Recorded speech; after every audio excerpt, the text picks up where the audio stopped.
ಮನೆಯನ್ನು ನೆಲಸಮಗೊಳಿಸಿ ವರ್ಷ ಕಳೆದರೂ ಕೂಡ ನಮಗೆ ನ್ಯಾಯ ಸಿಕ್ಕಿಲ್ಲ ಎಂದು ಆರೋಪಿಸಿ ಕಡಬ ತಾಲೂಕಿನ ಕೌಕ್ರಾಡಿ ಗ್ರಾಮದ ಕಾಪಿನಬಾಗಿಲು ನಿವಾಸಿಗಳಾದ ವೃದ್ಧ ರಾಧಮ್ಮ ಹಾಗೂ ಮುತ್ತುಸ್ವಾಮಿ ದಂಪತಿ ಸೋಮವಾರ ಪುತ್ತೂರು ಆಡಳಿತ ಸೌಧದ ಎದುರು ಆರಂಭಿಸಿರುವ ಅಹೋರಾತ್ರಿ ಧರಣಿ 7 ದಿನವಾದ ಭಾನುವಾರವೂ ಮುಂದುವರೆದಿದೆ. ಧರಣಿ ನಿರತ ವೃದ್ಧ ದಂಪತಿಯನ್ನ ಶಾಸಕ ಅಶೋಕ್ ರೈ ಅವರು ಭಾನುವಾರ ಭೇಟಿಯಾಗಿ ಅವರೊಂದಿಗೆ ಮಾತುಕತೆ ನಡೆಸಿದರು.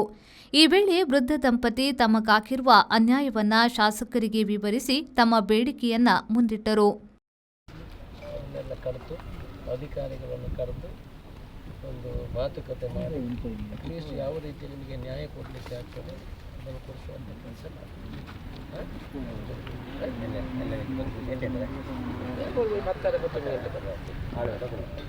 ಎಲ್ಲದು ಉಪವಾಸಗಳು ಏನು ಕೊಡ್ತೀನಿ ಉಪವಾಸ ಇದಕ್ಕೆ ನ್ಯಾಯ ಕೊಡ್ತಾವ.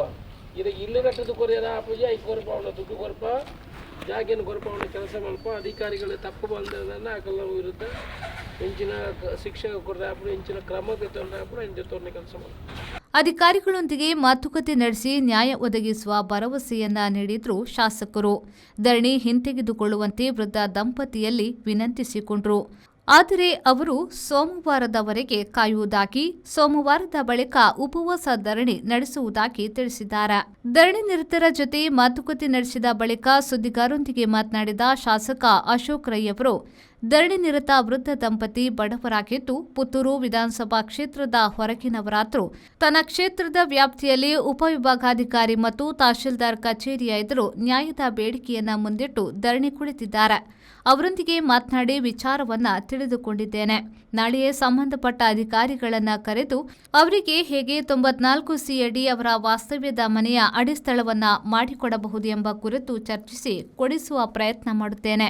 ಅವರಿಗೆ ಸರ್ಕಾರಿ ಯೋಜನೆಯಡಿ ಮನೆ ನಿರ್ಮಿಸಿ ಕೊಡುವ ವಿಚಾರಕ್ಕೂ ಬಂದಿದ್ದೇನೆ. ಸಂಬಂಧಪಟ್ಟ ಅಧಿಕಾರಿಗಳೊಂದಿಗೆ ಮಾತುಕತೆಯನ್ನ ನಡೆಸಿ ಈ ಕುಟುಂಬಕ್ಕೆ ನ್ಯಾಯ ಒದಗಿಸುವ ಕೆಲಸವನ್ನ ಮಾಡುತ್ತೇನೆ ಎಂದು ಶಾಸಕರು ಹೇಳಿದರು. ಹೇಳಿ ಸರ್. ಕಡಬ ತಾಲೂಕಿನ ಕೌಕ್ರಾಡಿ ಗ್ರಾಮದ ರಾಧಮ್ಮ ದಂಪತಿಗಳು ಸುಮಾರು 10 ದಿವಸದಿಂದ 14 ದಿವಸದಿಂದ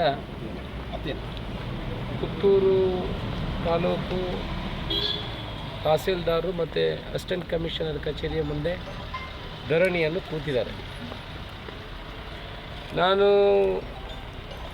ಅದು ನನ್ನ ವಿಧಾನಸಭಾ ಕ್ಷೇತ್ರದಿಂದ ಹೊರಗೆ ಬರುವಂಥ ವಿಧಾನಸಭಾ ಕ್ಷೇತ್ರ. ನಾನು ಮೊನ್ನೆ ವಿಚಾರಣೆ ಮಾಡುವಾಗ ಅಧಿಕಾರಿಗಳು ಇದಕ್ಕೆ ಕ್ರಮ ತಗೊಳ್ತೇವೆ, ಅದನ್ನು ವಿಚಾರಣೆ ಮಾಡಿದ್ದೀವಿ ಅನ್ನೋ ಒಂದು ಮಾಹಿತಿ ನನಗೆ ಬಂದಿತ್ತು. ಆ ಪ್ರಕಾರ ನಾನು ಅವರನ್ನು ಭೇಟಿಯಾಗಲಿಲ್ಲ. ಇವತ್ತು ಕೂಡ ನಾನು ಬರುವಾಗ ಈ ಮರದ ಕೆಳಗೆ ಕೂತಿದ್ದಾರೆ. ನಾಳೆಯಿಂದ ನಾವು ಉಪವಾಸ ಮಾಡೋ ಮುಖಾಂತರ ನಮ್ಮ ಬೇಡಿಕೆಯನ್ನು ಇಡ್ತೇವೆ ಅನ್ನೋ ವಿಚಾರವನ್ನು ಹೇಳಿದ್ದಾರೆ.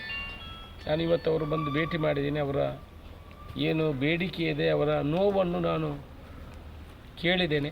ಅವರ ವಾಸವಿರುವಂಥ ಸ್ಥಳವನ್ನು ಸರ್ಕಾರಿ ಅಧಿಕಾರಿಗಳು ಕೋರ್ಟ್ ಆದೇಶ ಇದೆ ಎನ್ನುವ ಒಂದು ಮಾಹಿತಿ ಪ್ರಕಾರ ಅದನ್ನು ಪೂರ್ತಿ ನೆಲಸಮ ಮಾಡಿದ್ದಾರೆ ಅನ್ನೋ ವಿಚಾರವನ್ನು ಹೇಳಿದ್ದಾರೆ. ಕೋರ್ಟ್ ಆದೇಶವನ್ನಿದೆ. ಅವರ ಬೇಡಿಕೆ, ಅವರ ವಿಚಾರ ಏನಂತ ಹೇಳಿದ್ರೆ, ಕೋರ್ಟ್ ಆದೇಶ ಇರುವಂಥದ್ದು ಇನ್ನೊಬ್ಬರ ಮನೆ ಇನ್ನೊಂದು ಹೆಸರಲ್ಲಿದೆ, ಮನೆ ಇರುವಂಥದ್ದು ಇನ್ನೊಂದು ಹೆಸರಲ್ಲಿ. ನನಗೆ ಇವತ್ತಿನವರೆಗೆ 20 ವರ್ಷದಿಂದ ಆ ಜಾಗದಲ್ಲಿ ನಾನು ವಾಸ ಮಾಡ್ತಾ ಇದ್ದೇನೆ. 94C ಅರ್ಜಿ ಕೊಟ್ಟಿದ್ದೀನಿ, ಅದನ್ನು ತಿರಸ್ಕೃತ ಅಂತ ಹೇಳಿದ್ದಾರೆ. ನನಗೆ ಬಾಕಿಯವರಿಗೆಲ್ಲ ಆ ಭಾಗದಲ್ಲಿ ಹತ್ತಿರ ಮನೆಯವರಿಗೆ 94C ಮಾಡಿಕೊಟ್ಟಿದ್ದಾರೆ, ನನಗೆ ಮಾಡಿಕೊಡಲಿಲ್ಲ. 20 ವರ್ಷದಿಂದ ಬೇರೆ ಬೇರೆ ಕಚೇರಿಗಳಿಗೆ ನಾನು ಅಲೆದಾಡಿದ್ದೀನಿ, 94Cಗಾಗಿ ಮಾಡಿಕೊಡಲಿಲ್ಲ.